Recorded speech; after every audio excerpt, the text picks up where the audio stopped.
Hello everyone, welcome to my channel. आज हम इस वीडियो में सेकेंड ऑर्डर रिएक्शन डिस्कस करेंगे जो केमिकल काइनेटिक यूनिट से रिलेटेड एक इम्पॉर्टेंट टॉपिक है। इस पर्टिकुलर वीडियो में इसका बेसिक डेरिवेशन डिस्कस करेंगे, कैरेक्टरिस्टिक एंड एग्जाम्पल देखेंगे सेकेंड ऑर्डर रिएक्शन के। साथ ही साथ आपको एक हैंडरिटन नोट्स प्रोवाइड करूंगा जिसको आप डायरेक्टली अपने थ्योरी एग्जामिनेशंस में अप्लाई कर सकते हैं। एमएससी एंड बीएससी लेवल के दोनों एग्जामिनेशंस के लिए बहुत इंपॉर्टेंट है। सो सेकेंड ऑर्डर रिएक्शन क्या होता है, इसका बेसिक डेफिनेशन पहले देखते हैं। In second order reaction the velocity of reaction depends upon two molecule of reactant.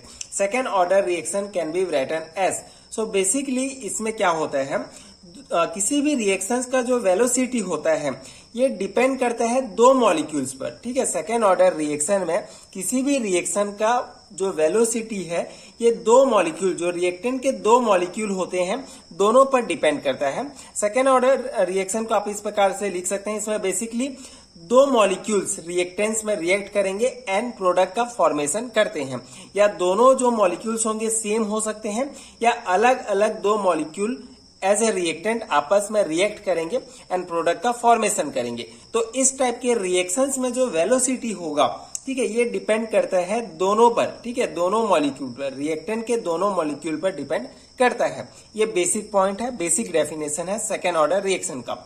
Late initial concentration for both reactant, ठीक है, दोनों रिएक्टेंट के लिए जो इनिशियल कंसंट्रेशन है ये ए है और कुछ समय पश्चात आफ्टर टी टाइम जो कंसंट्रेशन होगा वो ए माइनस एक्स बच जाएगा। ठीक है, बेसिकली सबसे पहला ये है कि इनिशियल कंसंट्रेशन क्या है, उसको ए से डिनोट किया गया है दोनों के लिए। ठीक है, और कुछ समय पश्चात जब रिएक्टेंट रिएक्ट करके प्रोडक्ट बन जाता है तो इसका जो कंसंट्रेशन है ये ए माइनस एक्स बच जाता है। ठीक है, so according to law of mass action, ठीक है, लॉ ऑफ मास एक्शन के अनुसार dx upon dt rate of reaction जो है ये प्रोपोर्शनल होता है कंसंट्रेशन ऑफ रिएक्टेंट। ठीक है, ये दोनों रिएक्टेंट का अलग अलग कंसंट्रेशन यहाँ पे लिया गया है। So law of mass action क्या कहता है कि according to law of mass action rate of reaction, जिसको dx अपॉन dt से डिनोट किया जाता है, ये डायरेक्टली प्रोपोर्शनल होता है कंसंट्रेशन पर। ठीक है, रिएक्टेंट के कंसंट्रेशन पर, ये दोनों रिएक्टेंट का कंसंट्रेशन है। अब यहाँ पे हमारा जो ए है ये जो है हमारा कांस्टेंट, हमने एक रिएक्शन कांस्टेंट लिया है जिसे dx upon dt equal to दोनों आपस में गुणा हो जाएगा तो a माइनस एक्स स्क्वायर हो जाएगा एंड ये हमारा k एक हमने कांस्टेंट ले लिया। अब नेक्स्ट स्टेप में क्या होगा, हमारा dx upon a minus x, ये इधर नीचे आ जाएगा पक्षांतर होके, ये dt ऊपर चले जाएगा और ये हमारा इक्वेशन नंबर फर्स्ट हमको प्राप्त हो जाएगा। उसके बाद इस इक्वेशन को, जो इक्वेशन नंबर फर्स्ट है, इसको इंटीग्रेट करेंगे। ठीक है, सो इंटीग्रेटिंग इक्वेशन फर्स्ट, तो उसके बाद हमको इस टाइप का इक्वेशन मिलेगा। ठीक है, इसको इंटीग्रेट कर दिए दोनों को, सेम इक्वेशन नंबर सेकेंड।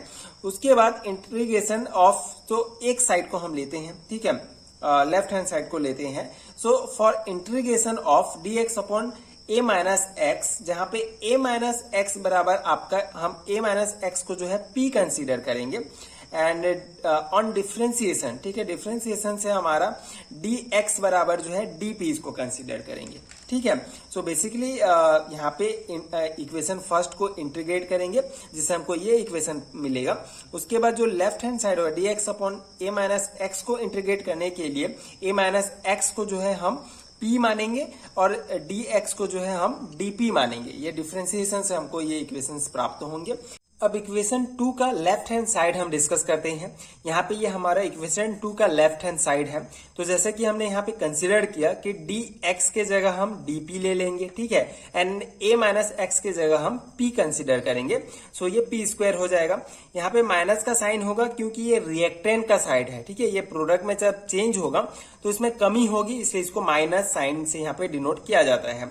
इसके बाद यहाँ पे बेसिक मैथ्स लगेगा। बेसिकली यहाँ पे ये जो p है ऊपर जाएगा तो p माइनस स्क्वायर हो जाएगा and dp and equal to, यहाँ पे p के जगह कुछ नहीं है, मतलब यहाँ पे +1 है। ठीक है, तो p को 1 लेंगे एंड -2 +1 एंड -2 +1 हो जाएगा, जिससे हमको जो है ये p inverse and upon -1 equal to p inverse. ठीक है, ये हमको मेन जो है, मेन ये प्राप्त हो जाएगा क्योंकि यहाँ पे P के जगह हम फिर से A माइनस एक्स कंसिडर कर सकते हैं, तो A माइनस एक्स एंड ये इनवर्स, ठीक है, -1 आ जाएगा इसकी घात में। तो ये मेन हमको प्राप्त हो जाएगा इस पूरे इक्वेशन से, ठीक है। तो ये A माइनस एक्स स्क्वायर, अब यहाँ पे A माइनस एक्स जो इनवर्स है ये किसकी जगह आ जाएगा, इक्वेशन नंबर 2 का जो लेफ्ट हैंड साइड है dx upon A minus x square, ठीक है। इसको हमने सॉल्व करके ये लाया है, तो इसके जगह ये आ सकता है। अब इसको एक पॉइंट यहाँ पे ये चेंज कर सकते हैं, इसको जो है इस टाइप के मतलब 1 अपॉन में, ठीक है, अगर इसको बटा में लिखना है तो 1 अपॉन A माइनस एक्स हो जाएगा, ये माइनस इनवर्स जो है ऊपर जाके प्लस हो जाएगा, ठीक है। तो उसके बाद हमको ये dx upon A minus x square जो इक्वेशन 2 का लेफ्ट हैंड साइड है, इसके जगह हम ये भी लिख सकते हैं, ये हमारा इक्वेशन नंबर 3 है। So by equation 3 and equation number 2, यहाँ पे दोनों पे हमारा ये कॉमन है, तो यहाँ पे हम क्या कर सकते हैं, ये यहाँ पे अब इक्वेशन 2 में आप देखेंगे dx upon A minus x square के जगह हम 1 अपॉन A माइनस एक्स लिख सकते हैं।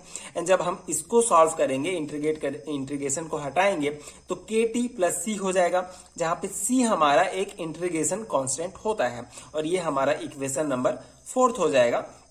यहाँ पे c इंटीग्रेशन कांस्टेंट है, जहां पे t बराबर अगर 0, टाइम जो है इसका 0 है, एंड x बराबर अगर हम 0 लेते हैं तो हमको जो है इस टाइप का इक्वेशन मिलेगा, that is 1 upon A minus 0 equal to k into 0 plus c, ठीक है। जहां पे 1 अपॉन A बराबर जो है हमारा c बचेगा, ठीक है, k जो है 0 से गुणा होगा तो 0 हो जाएगा, एंड ये 1 upon A equal to c मिलेगा। तो ये 1 upon A equal to c हुआ, या c बराबर 1 अपॉन A हुआ, तो c का मान 1/2 हम इक्वेशन नंबर 4 में रखेंगे, ठीक है। So put the value of c in equation number 4, तो हमको क्या इक्वेशन मिलेगा, ये 1 upon A minus x equal to kt plus 1 upon A, ठीक है, c के जगह 1 अपॉन A ये हमको मिल जाएगा। अब यहाँ पे 1 upon A minus x minus 1 upon A equal to kt, ठीक है, यहाँ पे ये पक्षांतर हो जाएगा, ये 1 अपॉन A जो है ये इधर आके माइनस में आ जाएगा, इक्वल टू kt हो जाएगा। अब यहाँ पे क्या होगा, ये तिर्यक गुणा होगा, यहाँ पे A आ जाएगा, यहाँ पे ये गुणा हो जाएगा, और ये दोनों आपस में गुणा हो जाएंगे, तो इस टाइप के इक्वेशन हमको मिल जाएगा। बेसिक मैथ्स आपको लगाते जाना है, आगे अपने आप सॉल्व होते जाएगा डेरिवेशन, बहुत इजी है, 1-2 बार आप प्रैक्टिस करेंगे तो आपको इजीली आ जाएगा। उसके बाद यहाँ पे ये क्या हो जाएगा, ये A कट जाएगा, ठीक है, ये जब गुणा होगा तो ये x upon A minus x बच जाएगा इक्वल टू kt।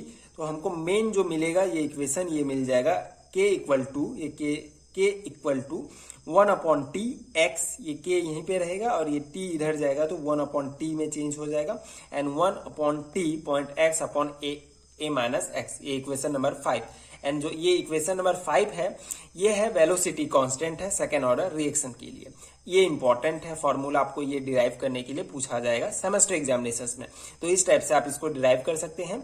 एंड ये फॉर्मूला आपको याद रखना है, k equal to 1 upon t point x upon a minus x, इसी से न्यूमेरिकल टाइप क्वेश्चंस भी पूछे जाते हैं, ठीक है। तो ये फॉर्मूला आपको याद रखना है, ये सेकेंड ऑर्डर रिएक्शन का वेलोसिटी कांस्टेंट है, ठीक है।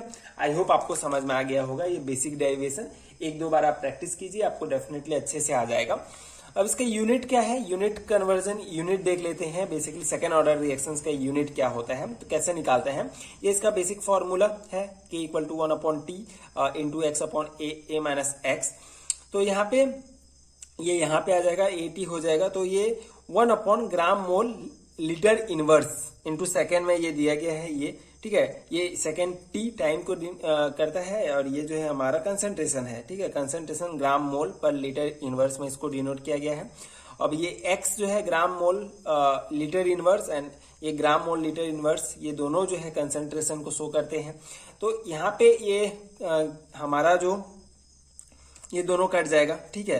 तो मेन हमको जो यूनिट मिलेगा सेकेंड ऑर्डर रिएक्शंस का ये है लीटर ग्राम मोल इनवर्स सेकेंड इनवर्स, ठीक है। सो लीटर ग्राम मोल इनवर्स जो कंसंट्रेशन का यूनिट है, एंड सेकेंड इनवर्स, ठीक है, जो टाइम का है। तो ये जो है ये यूनिट आपको याद रखना है सेकेंड ऑर्डर रिएक्शन के लिए, ठीक है।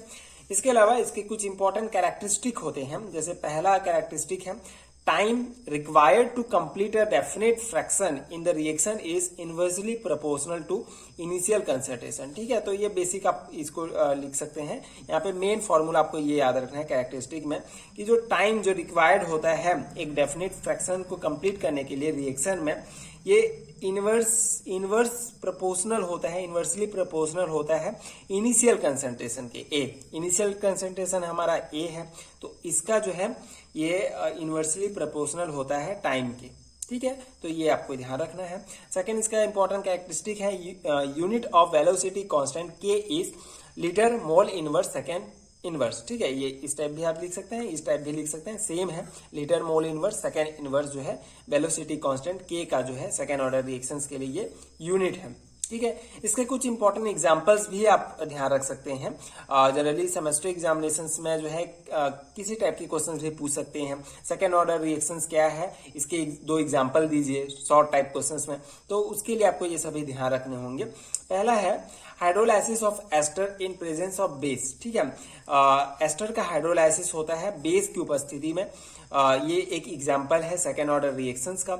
इसके अलावा थर्मल डिसोसिएशन होता है एसिटल्डिहाइड का। ठीक है, एसिटल्डिहाइड का थर्मल डिसोसिएशन होगा तो ये प्रोडक्ट हमको प्राप्त होगा।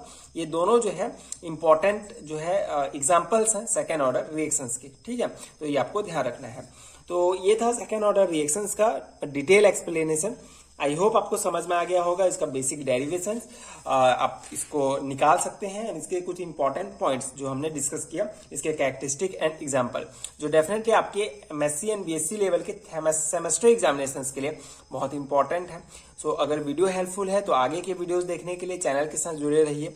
एंड अगर आपको इसका पीडीएफ चाहिए तो आपको नीचे डिस्क्रिप्शन बॉक्स में पीडीएफ स्टोर का लिंक मिलेगा, जहां आप एमएससी एंड बीएससी लेवल के सारे रिटन नोट्स ले सकते हैं, जो आपके डेफिनेटली थ्योरी एग्जामिनेशंस के लिए बहुत हेल्पफुल होगा। So if you find helpful, so please check out this PDF store and thank you so much for watching.